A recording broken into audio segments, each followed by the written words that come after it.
Good morning, 7th grade. So hopefully you got a chance to watch the Giver introduction yesterday and turn that assignment in. I will be giving you your points for that today. Make sure that you answered both parts of the question in order to get your full points. So some of you aren't reading the question all the way through. You need to do that. Make sure you answer all the parts of the question, okay, going through. So today I'm going to read and discuss chapter 1 with you. Well, discuss it, give you things to think about. You can't answer me on the video, so yeah. So I'll be reading that and stopping along the way to discuss things. Please follow along, and I will also be posting chapter 1 to this post attached to it so that you can see it for yourself. I am going to read it on the shared screen so you can follow along with me as I'm reading.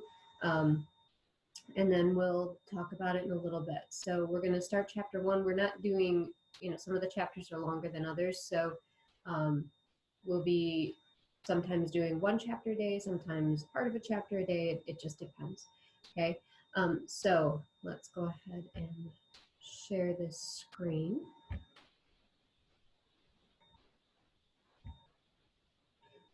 And we will start chapter 1.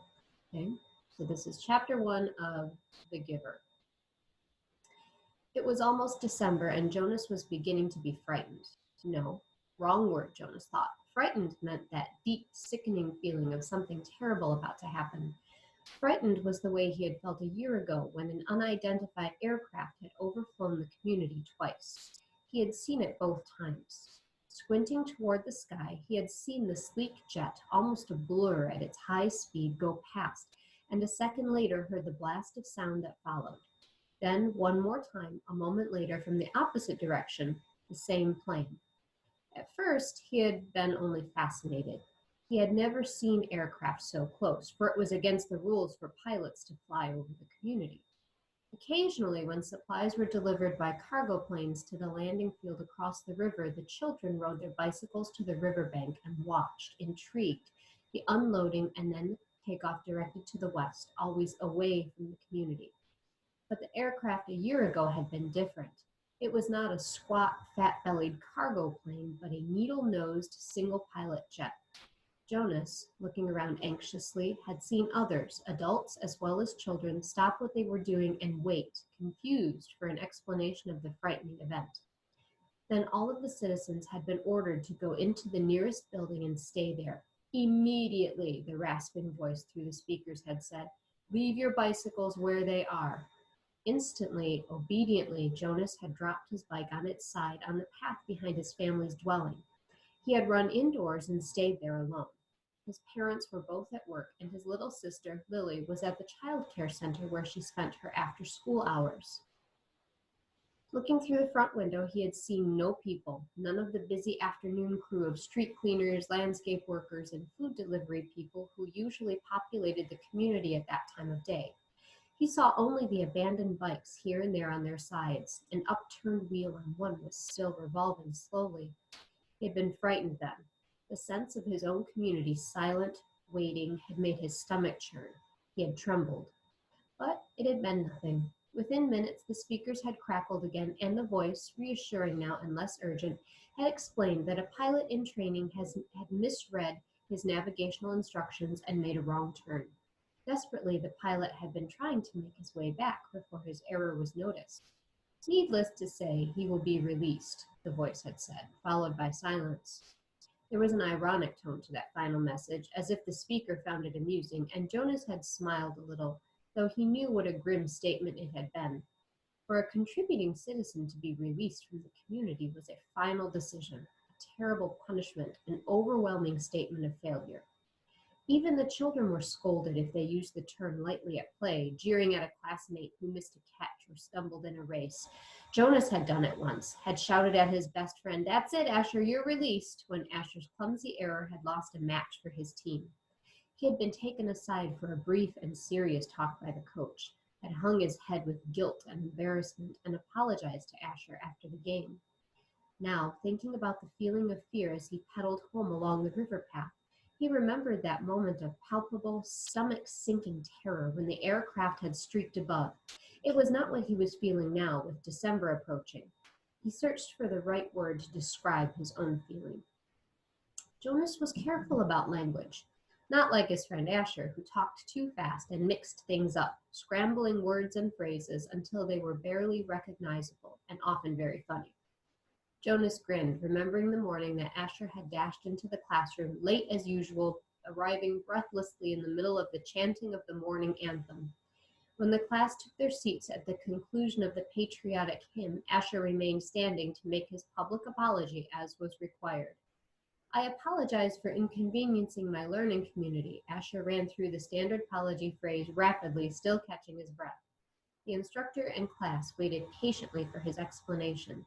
The students had all been grinning because they had listened to Asher's explanations so many times before. I left home at the correct time, but when I was riding along near the hatchery, the crew was separating some salmon. I guess I just got distraught watching them. I apologize to my classmates, Asher concluded. He smoothed his rumpled tunic and sat down. We accept your apology, Asher. The class recited the standard response in unison. Many of the students were biting their lips to keep from laughing. I accept your apology, Asher, the instructor said.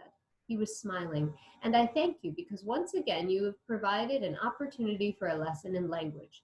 Distraught is too strong an adjective to describe salmon viewing. He turned and wrote distraught on the instructional board. Beside it, he wrote distracted. Okay, so I'm going to stop and explain something here for just a minute. I'm going to back up. So Asher is Jonas's friend, of course, and as it says in the paragraph, he's often late for school. And look what they say in this paragraph here, where the class is chanting their morning anthem. So that would be something like we do when we say the pledge. Okay, so they have a patriotic hymn and anthem. We say the pledge, and Asher remains standing. But after the anthem is done, he has to apologize to his class for being late, because being late is an inconvenience, right? When you come in late, you kind of disrupt things. So in this community, if you are late to your classroom, then you need to apologize to your class and your instructor, your teacher. So, and the students are smiling, okay? Asher does this all the time. This is nothing new. And then he uses the wrong word. So the hatchery is where they hatch fish, okay? And the crew was separating some salmon, and he says he got distraught. Well, that's funny because the word distraught means extremely sad, extremely upset and sad. So when you're distraught. But he meant to say distracted. So if we look down here at this paragraph where I finished, the instructor says, I accept your apology. Thank you for that. And we're gonna you meant to say distracted. You didn't say distraught. You were not upset at the salmon being separated. You were distracted. You got busy watching them and you lost track of time. Okay, let's continue. Jonas, nearing his home now, smiled at the recollection. Thinking still as he wheeled his bike into its narrow court beside the door, he realized that frightened was the wrong word to describe his feelings, now that December was almost here. It was too strong an adjective. He had waited a long time for this special December. Now that it was almost upon him, he wasn't frightened, but he was eager, he decided. He was eager for it to come. It means he wants it to come. And he was excited, certainly. All of the 11s were excited about the event that would be coming so soon. But there was a little shudder of nervousness when he thought about it, about what might happen. Apprehensive, Jonas decided. That's what I am. So that's the meaning of apprehensive. So when you're excited and nervous about something at the same time. So maybe it's, your first volleyball game or your first basketball game, or and you're excited, you want to do it, but you're also a little nervous. That's apprehensive. Who wants to be the first tonight for feelings? Jonas's father asked at the conclusion of their evening meal. It was one of the rituals, the evening telling of feelings. Sometimes Jonas and his sister Lily argued over turns, over who would get to go first. Their parents, of course, were part of the ritual. They, too, told their feelings each evening, but like all parents, all adults, they didn't fight and wheedle for their turn. Nor did Jonas tonight. His feelings were too complicated this evening. He wanted to share them, but he wasn't eager to begin the process of sifting through his own complicated emotions, even with the help that he knew his parents could give. "You go, Lily," he said, seeing his sister, who was much younger, only a 7, wiggling with impatience in her chair. So we kind of get the idea right now that the kids are grouped by their ages. So he was talking about the 11s a little while ago, and now his sister Lily is a 7. So Jonas is 11 years old, Lily is 7 years old. "I felt very angry this afternoon," Lily announced. "My childcare group was at the play area, and we had a visiting group of 7s, and they didn't obey the rules at all. One of them, a male, I don't know his name, kept going right to the front of the line for the slide, even though the rest of us were all waiting.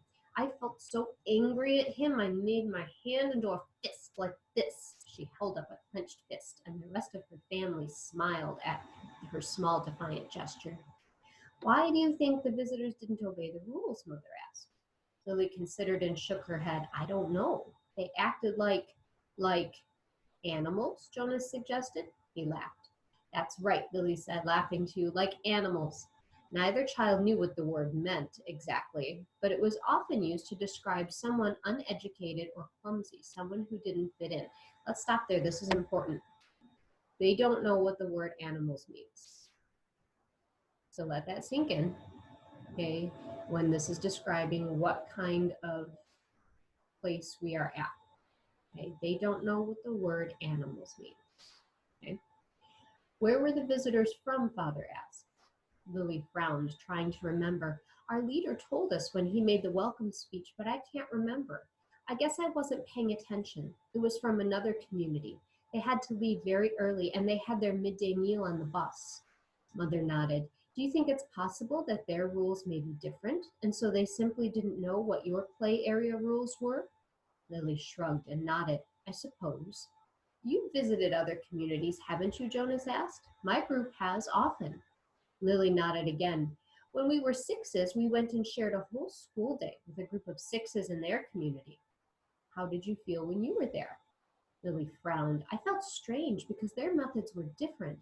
They were learning usages that my group hadn't learned yet, so we felt stupid." Father was listening with interest. "I'm thinking, Lily," he said, "about the boy who didn't obey the rules today. Do you think it's possible that he felt strange and stupid, being in a new place with rules he didn't know about?" Lily pondered that. "Yes," she said finally. "I feel a little sorry for him," Jonas said. "Even though I don't even know him, I feel sorry for anyone who is in a place where he feels strange and stupid." "How do you feel now, Lily?" Father asked. "Still angry?" "I guess not," Lily decided. "I guess I feel a little sorry for him, and sorry I made a fist." She grinned. Jonas smiled back at his sister. Lily's feelings were always straightforward, fairly simple, usually easy to resolve. He guessed that his own had been too when he was a 7. He listened politely, though not very attentively, while his father took his turn, describing a feeling of worry that he'd had that day at work, a concern about one of the new children who wasn't doing well. Jonas's father's title was nurturer. He and the other nurturers were responsible for all the physical and emotional needs of every new child during its earliest life. It was a very important job, Jonas knew, but it wasn't one that interested him very much.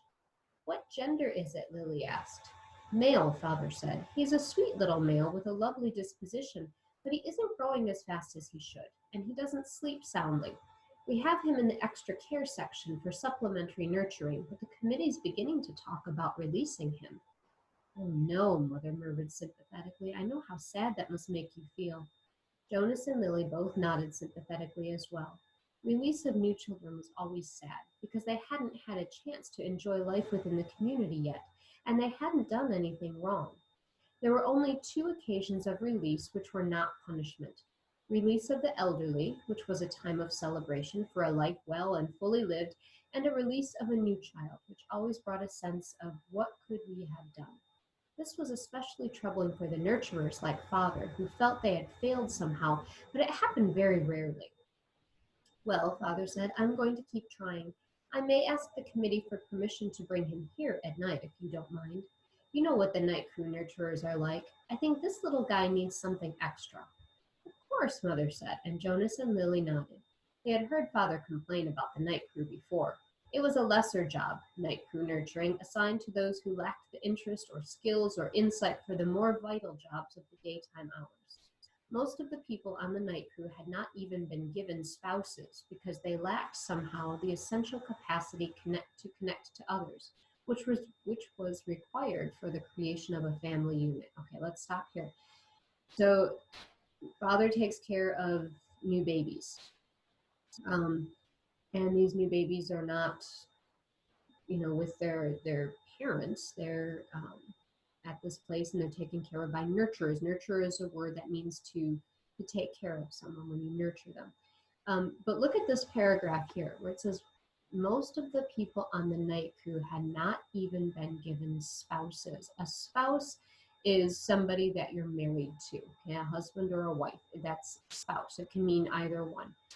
But look at what the language says. They've not even been given spouses. Okay? We're going to come back to that in a minute, but pay special attention there. Maybe we could even keep him, Lily suggested sweetly, trying to look innocent. The look was fake, Jonas knew. They all knew. Lily, Mother reminded her, smiling, you know the rules. 2 children, 1 male, 1 female to each family unit. It was written very clearly in the rules. Lily giggled. Well, she said, I thought maybe just this once. So each family unit, okay, is only allowed 2 children, 1 male, 1 female. That's it. Remember the PowerPoint we went over in the other video. That was one of the questions that was asked of you. Next, Mother, who held a prominent position at the Department of Justice, talked about her feelings. Today, a repeat offender had been brought before her, someone who had broken the rules before, someone who she hoped had been adequately and fairly punished, and who had been restored to his place, to his job, his home, his family unit. To see him brought before her a second time caused her overwhelming feelings of frustration and anger, and even guilt that she hadn't made a difference in his life. I feel frightened, too, for him, she confessed. You know that there's no third chance. The rules say that if there's a third transgression, he simply has to be released. Jonas shivered. He knew it happened. There was even a boy in his group of 11s whose father had been released years before. No one ever mentioned it. The disgrace was unspeakable. It was hard to imagine. So in this community where they live, if you break the rules, right, we would call that committing a crime today, okay? Because when you commit a crime, you break the rules. You steal or you hurt somebody or something like that. But in this community, you get 3 chances. And if you take those 3 chances, then you're released. You are put out of the community. You're done, okay? And Mother works for the Justice Department that deals with that. Lily stood up and went to her mother. She stroked her mother's arm. From his place at the table, Father reached over and took her hand. Jonas reached for the other. One by one, they comforted her. Soon she smiled, thanked them, and murmured that she felt soothed. The ritual continued. Jonas, Father asked, you're last tonight. Jonas sighed. This evening, he almost would have preferred to keep his feelings hidden, but it was, of course, against the rules. I'm feeling apprehensive, he confessed, glad that the appropriate descriptive word had finally come to him. Why is that, son? His father looked concerned. I know there's really nothing to worry about, Jonas explained, and that every adult has been through it. I know you have, Father, and you too, Mother, but it's the ceremony that I'm apprehensive about. It's almost December. Lily looked up, her eyes wide. A ceremony of 12, she whispered in an awed voice. Even the smallest children, Lily's age and younger, knew that it lay in the future for each of them. I'm glad you told us of your feelings, Father said. Lily, Mother said, beckoning to the little girl, go on now and get into your night clothes. Father and I are going to stay here and talk to Jonas for a while. Lily sighed, but obediently got down from her chair. Privately, she asked. Mother nodded. Yes, she said. This talk will be a private one with Jonas. So the ceremony of 12, when you turn 12 years old, that means something special in this community. So, and Mother and Father are going to have a private talk with Jonas about that. Okay. All right. So today, this is the end of chapter 1. Today you will find some questions attached in the assignment with this, but you know, make sure that you read it. I will also attach this chapter so that you can just read it and go back to it without having to go back to the video all the time. So if you have questions on it, please ask me questions. So this is dystopian, remember. So dystopian is a story. It takes place in the future. It has to do with science fiction. So all of these things. So this is about a society, a community in the future. Okay. And so we're looking at some of the differences right now. We talked about, you know, airplanes and how odd that was and strange it was for them to be flying over the community. It was something that doesn't happen. We talked about how when you're late to class, you have to apologize to the entire class. Maybe I'll start having people do that and give an explanation. And talking about the word release and what that means for this community. You're put out of the community. And then the different jobs that people do. Look at how some of the people talk too. You know, when Father's talking about the little new child, he doesn't say baby, right? And then Lily asks, what gender is it? Instead of, you know, we usually don't say that today. We know what gender means, male or female, but we don't usually talk about it in those terms. We'll say, you know, is the baby a boy or girl? So they talk very formally. Okay? They also don't know what the word animals means. So there's some clues in this first chapter right off the bat that this is a different kind of community that we are used to living in. So read it over, listen to the chapter again if you need to, okay? And then any questions that you have, please enter as a private comment, okay? So I'm gonna end this for now, and I will talk to you